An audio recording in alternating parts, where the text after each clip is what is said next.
What's the difference between pissing in the wind and voting?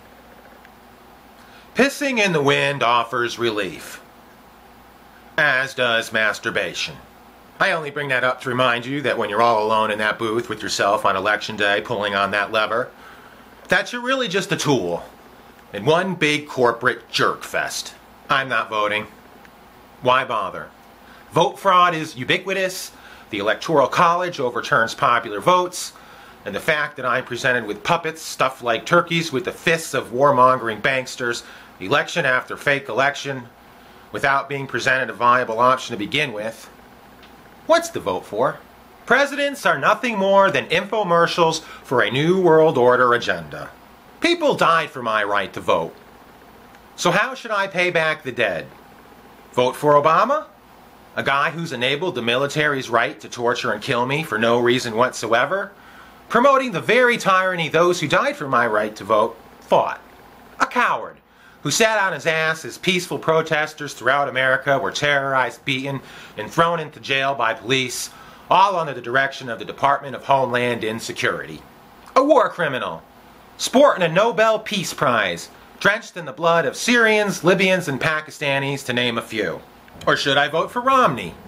Another bankster-controlled puppet who will undoubtedly commit the exact same kinds of atrocities both Bush and Obama are guilty of, given the opportunity. Google top 10 contributors for Romney. Now do it again for Obama. Notice a pattern? Both of these political sluts are sucking the cock that's screwing you. And voting has been reduced to picking between a pink dildo and a purple dildo.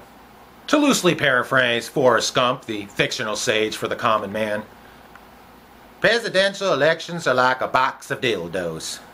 You always know what you're gonna get. The actual quote was much more graphic and involved chocolate. I just wanted to clean it up for the kids. And because Democrats and Republicans are two ends of the same double-ended dildo, I'd like to see both political parties abolished, along with birthday parties. And to those who bolster the idea of voting for the lesser of two evils, thank you for effectively reducing the entire process of voting into a satanic ritual. But between taxes and war, I think we've already got our quota for satanic rituals. Evil is evil, and perpetually voting for evil will only get you one result. Dildos. This is the classical textbook definition of insanity. Inserting the same dildo over and over, despite getting the same result. Look, we're in a burning building. One jack-off wants to take us to the roof, the other the basement. Why is it asking too much for a candidate whose platform is getting us the fuck out of the building? Why does voting have to be like selecting the hood ornament on the car that runs you over? It shouldn't have to be this way. But any notion of some kind of functional democracy can only flourish in the womb of an awake and engaged populace. When the sheep will sleep, wolves rule the planet. Wolves with dildos.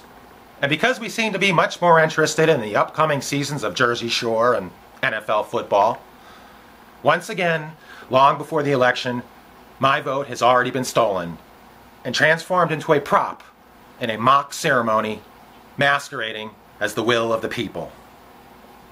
This election, I'm sorting socks. Deep space, mocking the vote.